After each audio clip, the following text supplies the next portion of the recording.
कितना कुआं है जिन्हें हम इस वीडियो में बनाने वाले हैं। पानी पानी पानी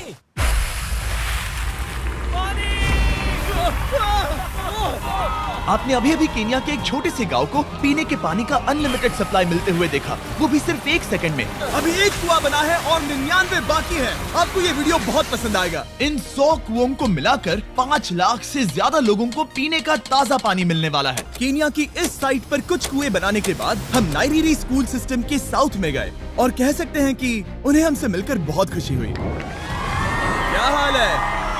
मैंने ऐसा नहीं सोचा था। स्वागत के लिए शुक्रिया। समझ नहीं आता कैसे रिएक्ट करूं। बहुत बहुत शुक्रिया दोस्तों। हमारे आने पर इस गांव ने हमारा जोरों से स्वागत किया और नोलन इसमें थोड़ा खो गया। नोलन जैसा अजीब इंसान मैंने कभी नहीं देखा और ये मेरी गलती नहीं है। और फिर वहाँ का स्कूल देखने के बाद ये रहे हमारे मेहमान। क्या हाल है? दिन अच्छा बीत रहा है ना?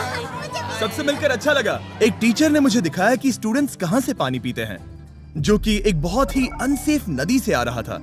तो आपके स्टूडेंट्स यहीं से पानी पीते हैं? हाँ ये बुरी बात है। हाँ, स्टूडेंट्स हमेशा डायरिया जैसी बीमारी, टाइफाइड जैसी बीमारी की कंप्लेंट्स करते हैं क्योंकि वो ऐसा पानी पीते हैं। तो हाँ। हम कोशिश करते हैं, पर देख रहे हो ना, अब क्या कहा जाए। पर क्या करे, जिंदगी तो जीनी ही है और पानी तो सबको चाहिए होता है। जाहिर है कि इनकी हालत सच में बहुत खराब है।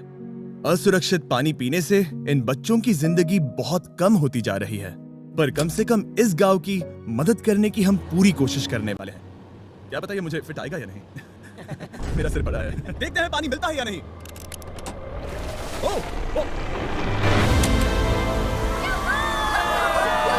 बारिश हो रही है, क्या नजारा है।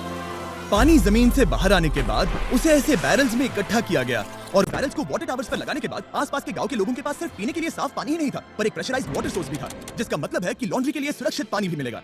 और खींचो। मुझे बताओ ये नोलन की मॉम से कितना हैवी है? नोलन की मॉम से दुगना। Oh God। मैं तुम्हें यहाँ से धकेल दूंगा। ठीक है, इसे अब यहाँ रख दो। हमने केन्या में और 20 कुएं बनाए और उसके बाद इसके जूते में भी कुआं डोंट वरी, है। मेरे दूसरे जूते में भी पानी है। मैं बताता हूँ कि हमने ये 29 कुएं कैसे बनाए। इस विशाल सी ड्रिल से जमीन में सैकड़ों फीट गहरा गड्ढा किया, वो भी पोल्यूटेड सोर्सेज से होकर सीधे विशाल से पीने लायक पानी तक। उसके बाद हमने पाइप्स इंस्टॉल किए ताकि लोग पूरे अफ्रीका में इन हैंड पंप से पानी ले सके और नाइरीरी में भी। इसे टेस्ट करके देखते हैं।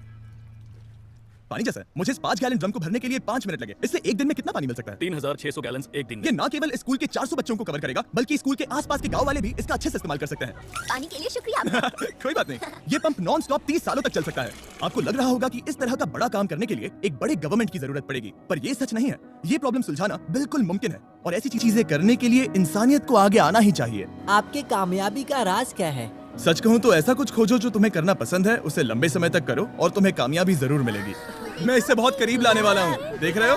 मजेदार है ना? जरा ऊपर देखो, वो रिकॉर्ड कर रहा है। ठीक है, मैं इसे करीब लाने वाला हूँ। ठीक है। हाँ, तुम खुद को देख सकते हो। हम इस गांव के लिए भी कुआं बना पाए, इस गांव के लिए भी और इन दूसरे 12 गांवों के लिए भी। और जब हम ये पंप्स लगा रहे थे, तब हमने यहाँ के एक स्कूल को नए कंप्यूटर से अपग्रेड भी कर दिया। बच्चों को ये कैसा लगा? उन्हें शुक्रिया, सच उन्हें में ये बहुत पसंद पसंद आया। खुशी है कि सब ठीक से हो गया। हमने क्लासरूम्स में नया फर्नीचर भी लगाया, उसके साथ कुछ शेल्व्स नई बुक्स के साथ, और सभी स्टूडेंट्स को एक फुटबॉल भी दिया। Thank you mister beast, thank you. यहाँ तक कि सभी क्लासरूम्स में नए व्हाइट बोर्ड्स और प्रोजेक्टर्स भी लगाए। आप सबको ये प्रोजेक्टर पसंद आया? हम चौक का इस्तेमाल कर रहे थे जिससे बहुत डस्ट होता था, लेकिन आज सब कुछ साफ है। हमें इस बात की खुशी है। कोई बात नहीं, इतना तो कर ही सकते हैं। पर जब हम 45वें कुएं की साइट पर गए, तब एहसास हुआ कि वहाँ का हाल और भी बुरा है। जब भी उन्हें पानी की जरूरत पड़ती थी, तब उन्हें जंगल से 1 मील खतरनाक रास्ता तय करके जाना पड़ता था, जो एक विशाल सी पहाड़ी से जाता है। मैं जल्दी उठता हूँ, लगभग सुबह 4 बजे, ताकि मैं स्कूल के लिए पानी ला सकूँ। यहाँ से पानी निकालना सेफ नहीं है। ये जगह बहुत स्लिपरी है, जिससे किसी को चोट लग सकती है। हमने उनके कुएं पर काम करना शुरू किया, तब उन्होंने मुझे दिखाया कि वो पानी कहाँ से निकालते थे। आपको दिन में ऐसे कितने चक्कर लगाने पड़ते हैं? 2 बार। दिन में 2 बार? ओह वाव, तो एक आम स्टूडेंट ऐसा ही कुछ ले जाता है? हाँ। ओह गॉड, अगर 200 स्टूडेंट्स ऐसा रोज करते हैं तो ये कितना मुश्किल होगा। बहुत मुश्किल हो सकता है। ओह गॉड, ये ढलान तो बहुत बढ़िया है। अरे यार, ये ढलान तो रुकने का नाम ही नहीं ले रही। हर रोज मैं सच में दंग रह गया कि ये चढ़ाई कितनी मुश्किल थी। ये सब इतना कुछ करते हैं ताकि वो यहाँ तक पहुँच सके, जहाँ इन्हें साफ पीने का पानी मिल सके। आमतौर पर आप पानी यहीं से लेते हो? हाँ। और पानी भरने के बाद ये जग्स लगभग 18 किलो तक हो जाते हैं, जो इन बच्चों के लिए पहाड़ियों से ले जाने के लिए बहुत मुश्किल है। लेडीज आराम से ये 2 उठा सकती ओह, हैं। तो मैं अभी जरूर ले जा पाऊंगा। और एक बार हमने जग्स भर लिए, उसके बाद वक्त था वापस ऊपर जाने का। जल्दी करो, चलते हैं। इससे तो पसीना भी नहीं आ रहा है। मैं ले लूंगा। और अब घंटों तक असुरक्षित पानी को इकट्ठा करने के बजाय उनका नया पंप स्कूल के बस 10 फीट दूर था। तो अब ये यहाँ से पानी ले सकते हैं। बहुत थक गया हूँ। और फिर हम गए हमारे अगले गांव में, जहां हमने बनाया हमारा 46वां कुआं। पर हमें एक प्रॉब्लम से गुजरना पड़ा। हमने देखा कि ये गांव आधे से बटा हुआ है, वो भी इस खतरनाक सी नदी से। ये अभी इतनी खतरनाक नहीं लगेगी, पर जब बारिश का मौसम आता है, पानी ऊपर तक आकर इस पुल को पूरी तरह से निगल लेता है। और ये पुल इसलिए इतना जरूरी है क्योंकि वहाँ जो गांव है, वहीं पर सभी हॉस्पिटल्स और स्कूल्स हैं, इसलिए यहाँ से रोज गुजरना पड़ता है। ये खतरनाक है, लेकिन इस पुल के अलावा इनके पास और कोई ऑप्शन नहीं है। जब ये नदी उफान पर होती है तो ये किसी को भी बहा ले जाती है, लोग, स्टूडेंट्स, यहाँ तक कि जानवर भी। हाल ही में इस नदी को क्रॉस करने की कोशिश में हमने 3 लोगों को खो दिया। इस तरह किसी की जान जाना पागलपन है और हम इसे स्वीकार नहीं कर सकते। और जिस पल हमने इस बारे में सुना, तब हमें मदद करनी ही पड़ी। तो पंप तक जाने वाले पुल को जब हमने ठीक करना शुरू किया, तब हमने केन्या से 2000 मील दूर जिम्बाब्वे देश का भी सफर तय किया। अफ्रीका में आए 1 हफ्ते से ज्यादा हो गया है और अब भी कई पंप्स लगाने बाकी हैं। तुम में से बदबू आ रही पर है। मैंने सुबह ही शावर लिया था। बात होते ही मैं हाथ नीचे ले लूंगा। इस काम के लिए मैं तुम दोनों पर भरोसा कर सकता हूँ। हाँ। हमें सबसे पहले एक लोकल हॉस्पिटल की जांच करनी थी, जहाँ साफ पानी की सख्त जरूरत थी।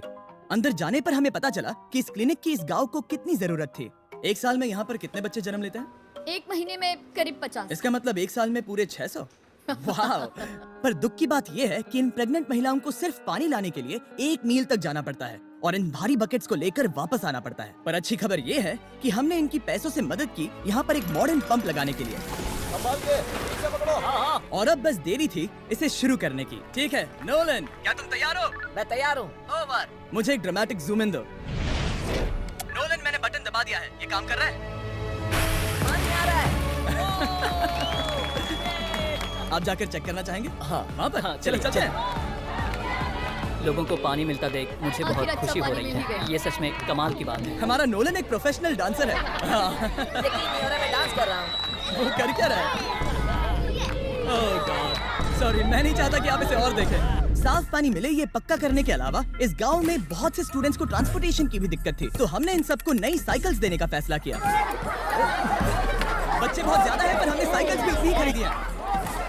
सच बताऊं तो मुझे साइकिल चलाना नहीं आता। जिमी को सिर्फ साइकिल देना आता है। कभी इसे चलाना नहीं सीखा। तो चलो हम एक रेस लगाते हैं। 3, 2, 1, गो!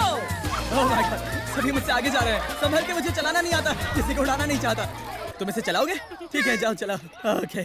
और इन्हें साइकिल्स देने के बाद हमने तब तक पंप्स लगाए जब तक हम पहुंच गए कुआं नंबर 69 तक। ये कुआं सोलर पावर्ड है, जो गांव के किसानों के लिए खास बनाया गया है, ताकि इनकी फसलों और जानवरों को जरूरत से ज्यादा पानी मिल सके। चाहे गर्मी हो या फिर बिजली ना हो, इससे कोई फर्क नहीं पड़ेगा। और एक पैनल है 200 वॉट्स का, जो एक पंप से जुदा है। ये पंप हर घंटे 5000 लीटर पानी खींच सकता है। बेसिकली ये अनलिमिटेड पानी का सोर्स है इस पूरे गाँव के लिए।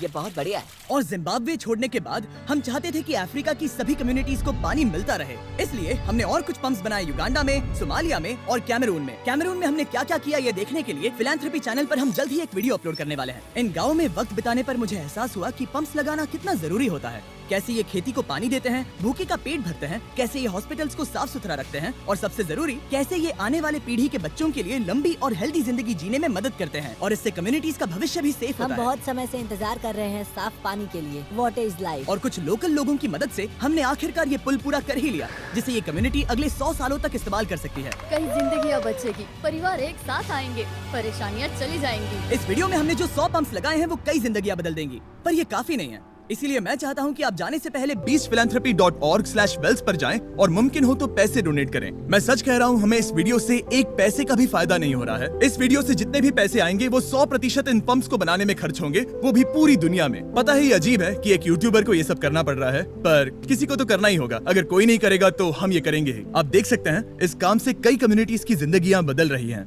और फाइनली 100वां पंप। ओह माय गॉड, मुझे माफ करना।